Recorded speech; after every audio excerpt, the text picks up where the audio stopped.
कशासाठी केलं? आमचं सातारा जिल्हा मालो प्रवासी असोसिएशन व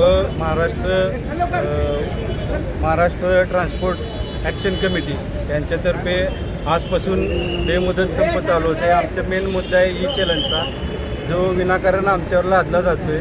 आज आमच्या ई चलन गाड्यांच्या किमती एवढ्या आमच्या गाड्यांवर दंड लादले जात आहे, त्याचा कुठलाही पुरावा नाही आहे. पुरावा पण पुसट फोटो सर्व आम्हाला त्या ठिकाणी पाठवले जातात आणि आमच्या या बंदमध्ये सामान्य नागरिकांच्या गाड्यांनासुद्धा दंड व्हायला लागलेले. त्यामुळे ते सर्व लोकंसुद्धा आज आमच्याबरोबर रस्त्यावर उतरलेली आहेत. आज सरकारबरोबर आमच्या वरिष्ठ संघटनेची चर्चा चालू आहे.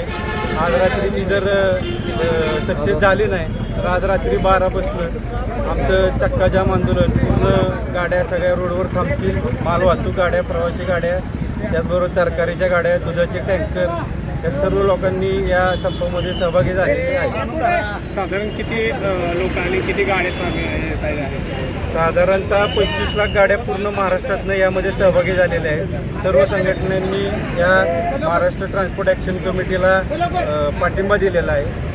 आणि तसं जर बघितलं तर आमच्या फक्त मालवाहतूक गाड्यांवर 3,500 करोडचा दंड आजपर्यंत बसलेला आहे. सामान्य लोकांच्या गाड्यांवर 1,000 करोडचा, तर टोटल 4,500 करोडचा हा दंड आज इथं नागरिकांवर बसलेला आहे. आणि हे दंड त्वरित त्यांनी रद्द करावे, यासाठी याचा निषेध करण्यासाठी आणि दंड रद्द करावे यासाठी आम्ही इथं मोर्चा करतो.